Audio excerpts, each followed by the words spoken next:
আল্লাহ বলেন ইন্নাল্লাযীনা ইউনাদুনাকা মিন ওয়ারাইল হুজুরাতি আকসারুহুম লা ইয়াকিলুন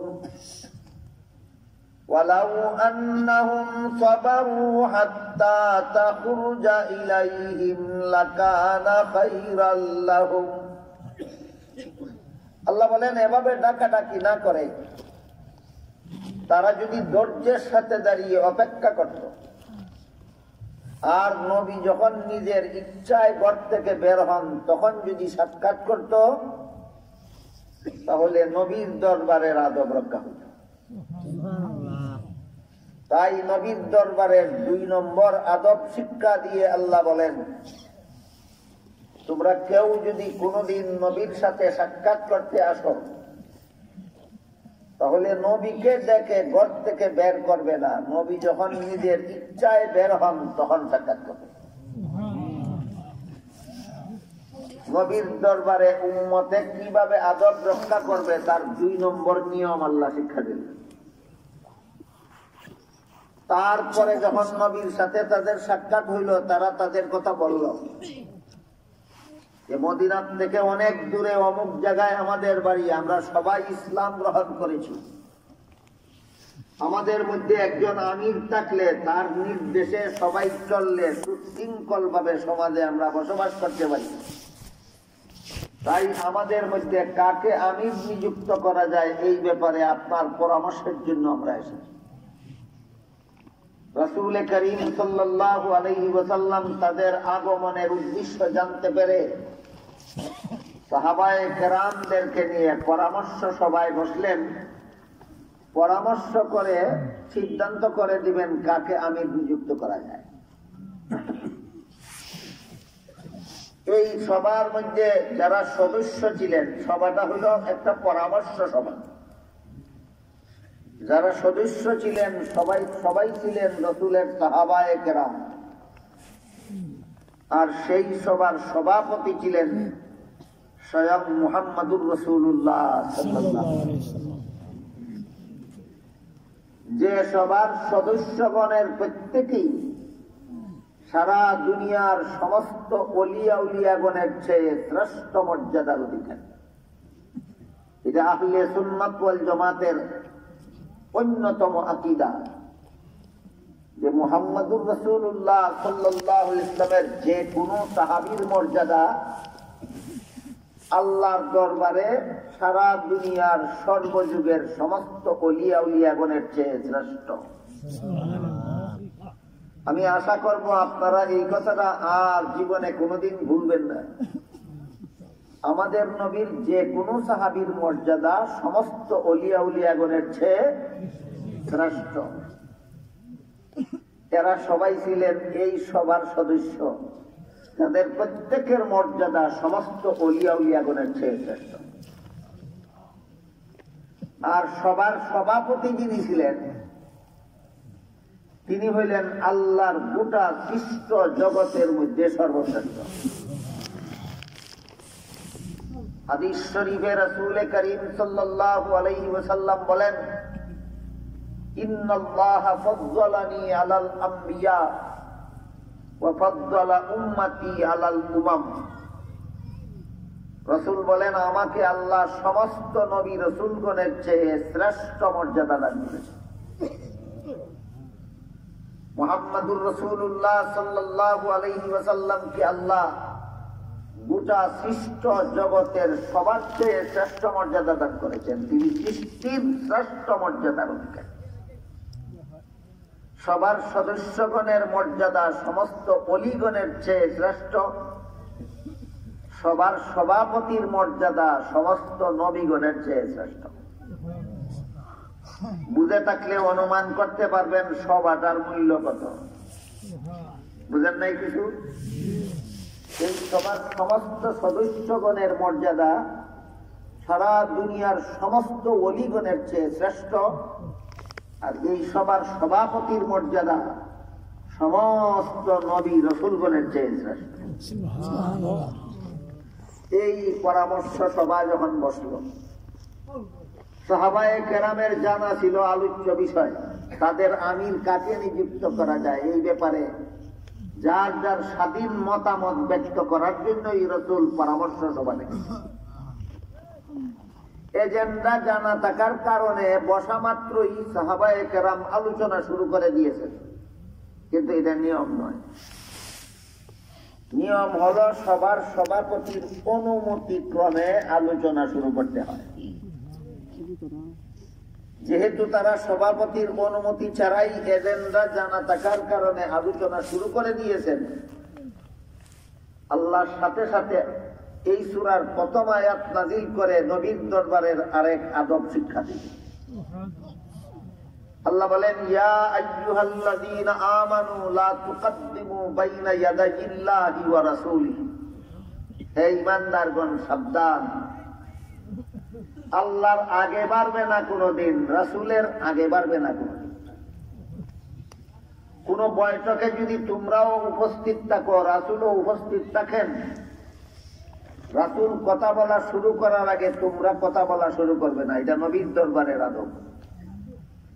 হ্যাঁ, নবী যদি তোমাদেরকে নির্দেশ দেন যে তোমরা কথা বলা শুরু করো, তখন তোমরা কথা বলা শুরু করো। এক বৈঠকে যদি নবীকে নিয়ে খানা পিনা করতে বসো, নবী খানা শুরু করার আগে তোমরা কেউ খানা শুরু করবে না। নবীকে নিয়ে যদি রাস্তায় চলো, নবীর আগে আগে তোমরা কেউ হাঁটবে না, তাহলে নবীর আগে বাড়া হয়। নবীর সাথে বৈঠকে বসলে, নবীর সাথে আলোচনায় বসলে, নবীর সাথে খাইতে বসলে, নবীর সাথে রাস্তায় চললে, নবীর আগে বাড়লে নবীর দরবারের আদব রক্ষা হয় না।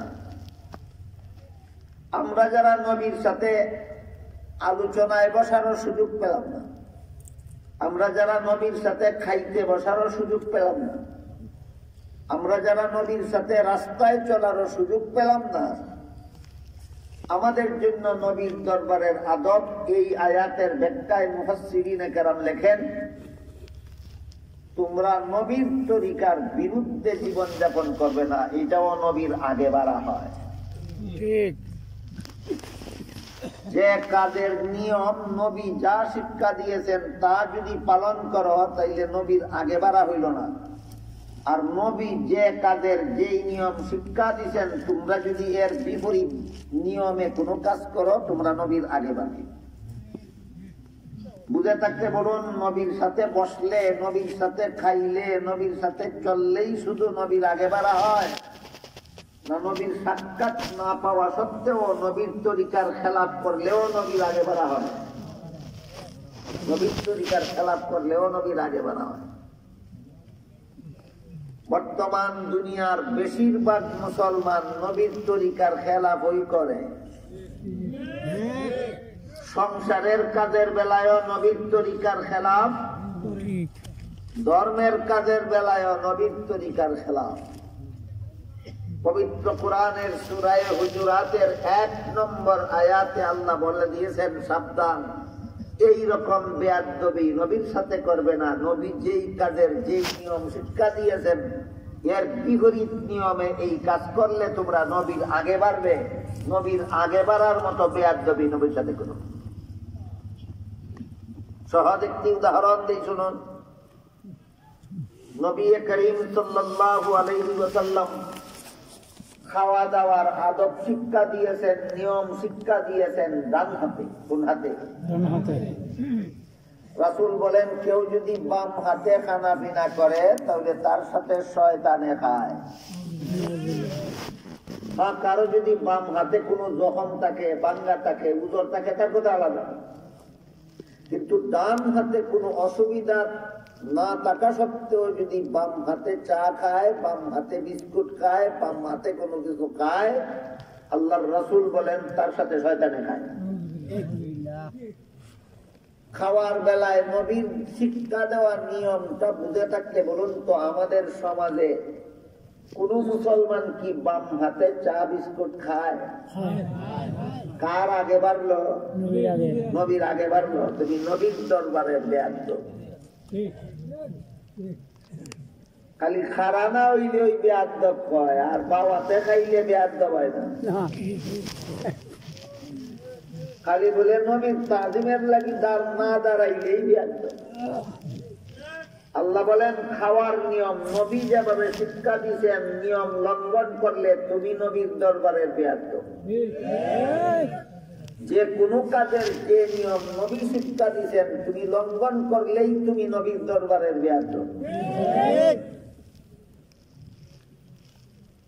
এমনকি পেশাব পায়খানার বেলায় নবীর শিক্ষা দেওয়া নিয়ম। যে সমাজে নবী জন্মগ্রহণ করেছিলেন সেই সমাজের পুরুষরা দাঁড়াইয়া পেশাব করত, মেয়ে লোকেরা বসে পেশাব করত। তাদের সমাজে পুরুষের পেশাব করার নিয়ম একরকম, নারীদের পেশাব করার নিয়ম ছিল আরেক রকম। পুরুষেরা দাঁড়াইয়া পেশাব করত, মহিলারা বসে পেশাব করত।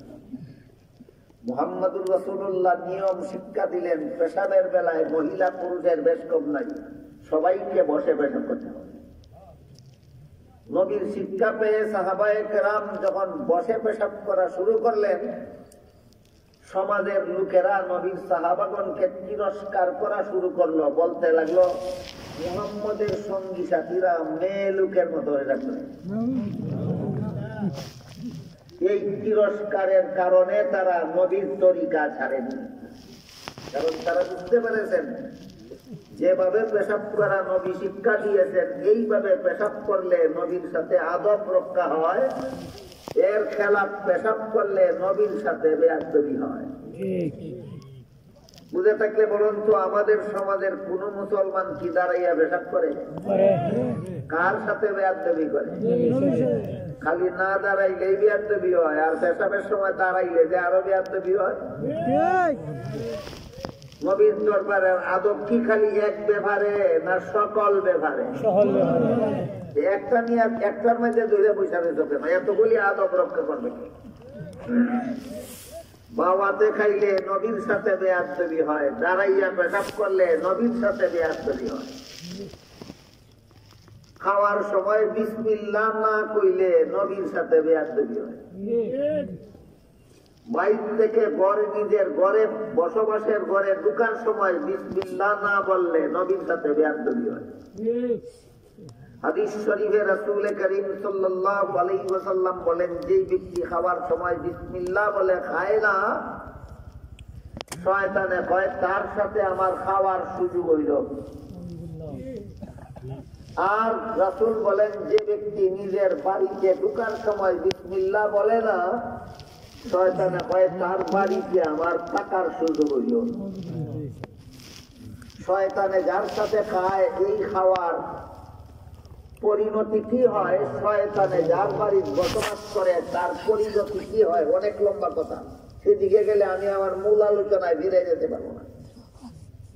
শুধু আমরা হাদিসের কথাটা মনে রাখি, রাসূল বলেন খাওয়ার সময় যে বিসমিল্লাহ বলে না, তার বেলায় শয়তানে বলে যে তার সাথে আমার খাওয়া দাওয়ায় শরীক হওয়ার সুযোগ।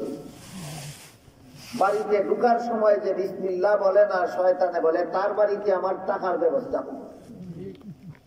হাদিস বুঝে থাকলে বলুন, যারা খাওয়ার সময় বিসমিল্লাহ বলে না, বেয়াদবি কার সাথে করলো?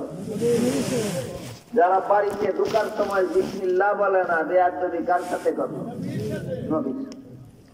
এত সব আদব যে আল্লাহ কোরআনে শিক্ষা দিলেন নবীর দরবারে, একটারও ধার ধারে না। খালি না হার হইলে কয় বেয়াদব,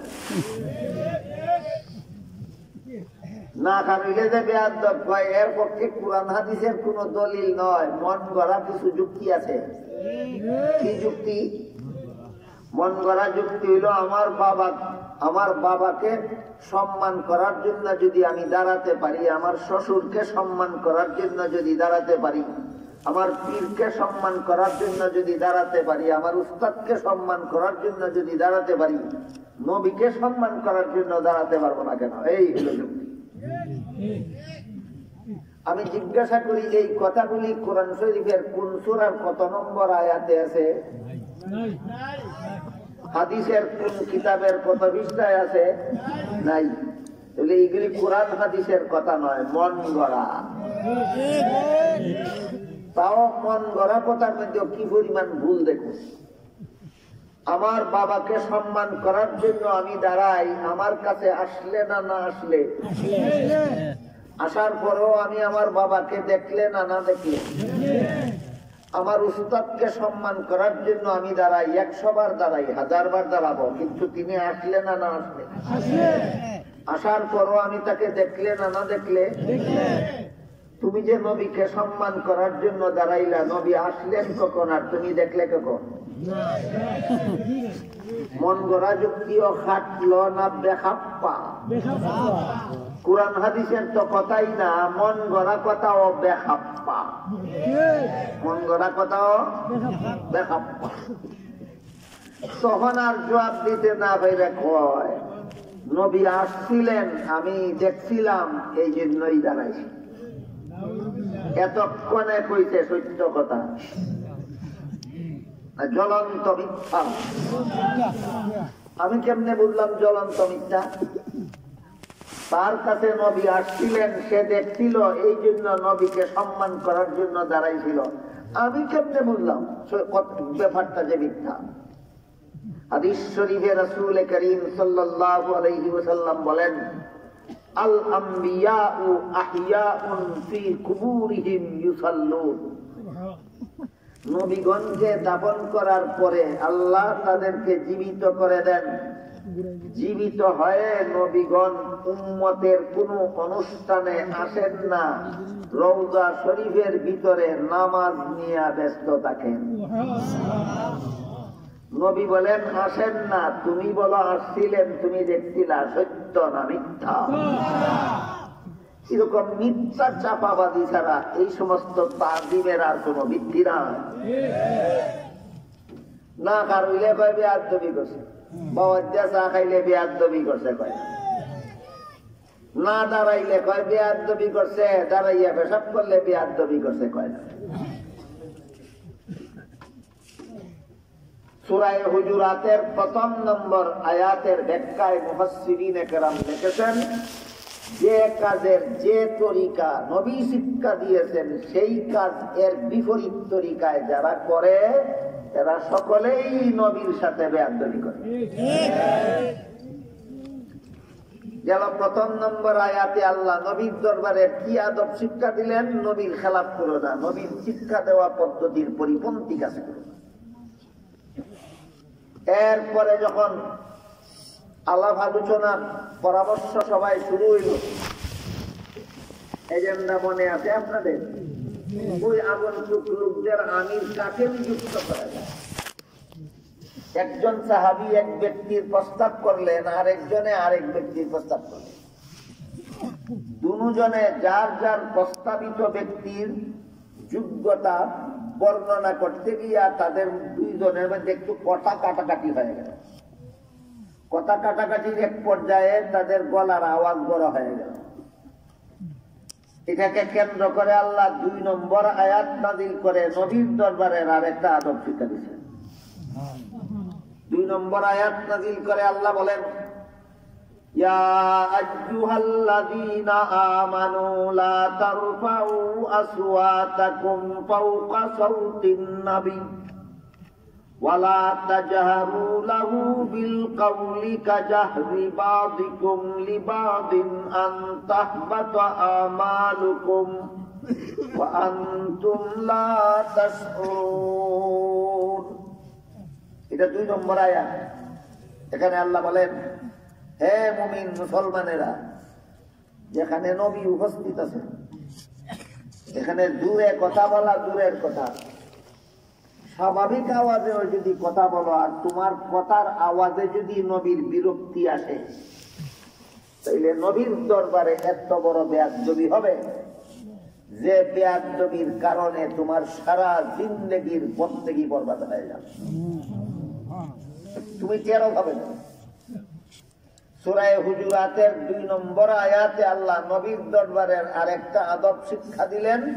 নবী যেখানে উপস্থিত আছেন সেখানে জুড়ে কথা বলা দূরের কথা, স্বাভাবিক আওয়াজে কথা বলা হবে। আমাদের সমাজে যে সমস্ত ভাইয়েরা বলে নবী আমাদের অনুষ্ঠানে উপস্থিত হয়েছেন, এরা কি জুড়ে কথা বলে না? আল্লাহ বলেন জুড়ে বলবা জুরের কথা, স্বাভাবিক আওয়াজে কথা বললেও নবী তুমি নবীর দরবারের চরম বেয়াদব।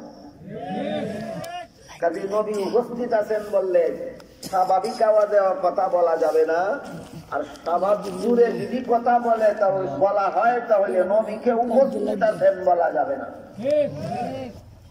তুমি বলো নবী উপস্থিত আছেন, তুমি চিৎকার দিয়া কথা বলো। আল্লাহ সূরা হুজুরাতের 2 নম্বর আয়াতে বলেন তুমি নবীর দরবারের এত বড় জঘন্যতম বেয়াদব, তোমার আমার নবীর সাথে তোমার বেয়াদবির কারণে তোমার জিন্দেগি বন্দেগি বরবাদ। আমি শুরুতেই বলেছিলাম যে এই সূরার প্রথম 5টি আয়াতের প্রতিটি আয়াতে আল্লাহ উম্মতকে নবীর দরবারের কতগুলি আদব শিক্ষা দিয়েছেন। লক্ষ্য করতেছেন আপনারা? 5 নম্বর 4 নম্বর আয়াতে আদব শিক্ষা দিয়েছেন নবীকে নাম ধরে ডাকা যাবে না। 5 নম্বর আয়াতে আদব শিক্ষা দিয়েছেন সাক্ষাৎ করার জন্য নবীকে ঘর থেকে বের হওয়ার কথা বলা যাবে না। 1 নম্বর আয়াতে শিক্ষা দিয়েছেন নবীর দরবারের আদব, জীবনের কোন কাজ নবীর তরিকার খেলাফ করা যাবে না। জীবনের কোন কাজ নবীর তরিকার খেলাফ করা যাবে না, করলেই নবীর দরবারের বেয়াদব।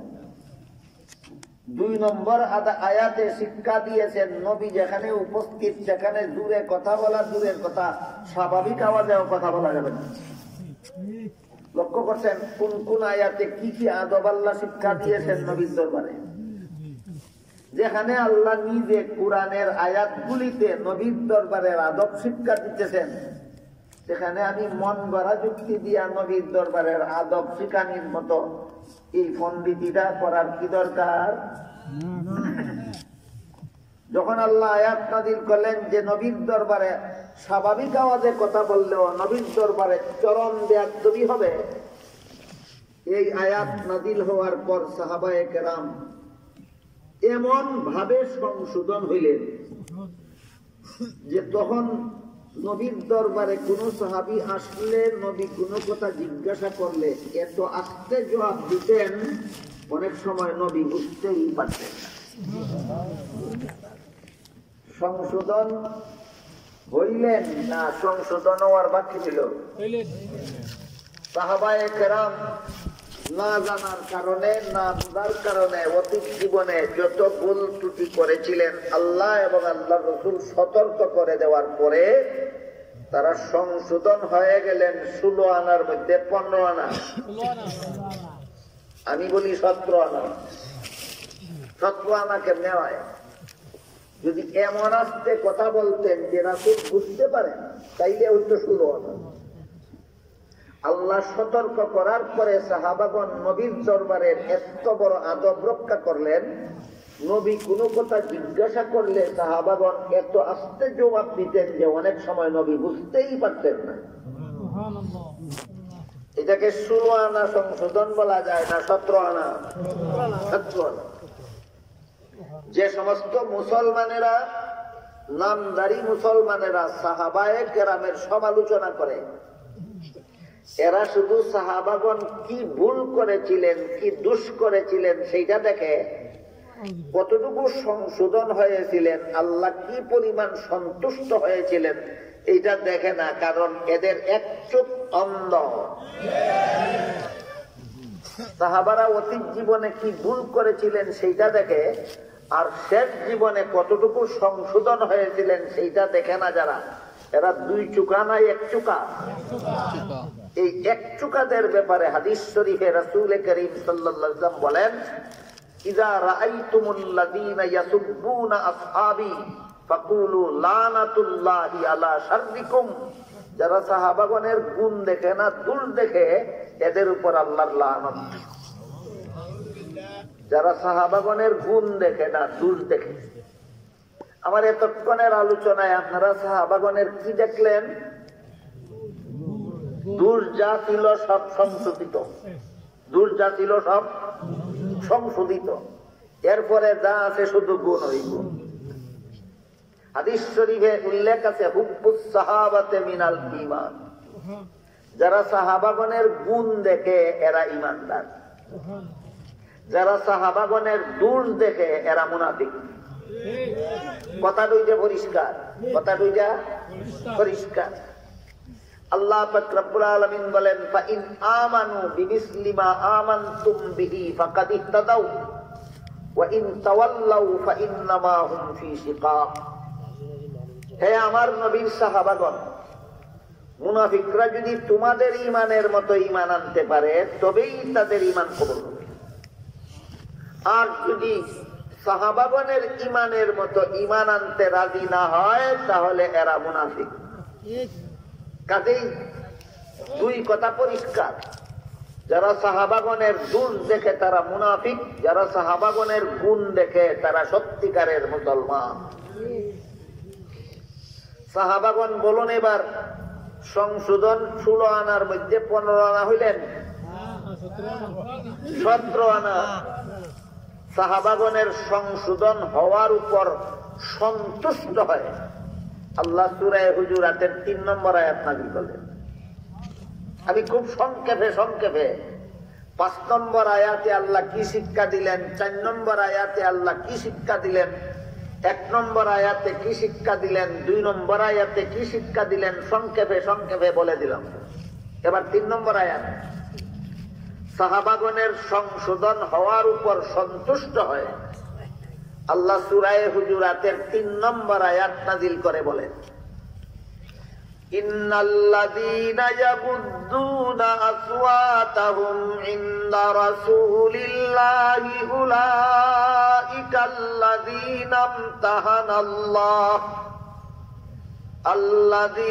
ইমতাহানাল্লাহু কুলুবাহুম লিত্তাকওয়া লাহুম মাগফিরাতুন ওয়া আজরুন আযীম।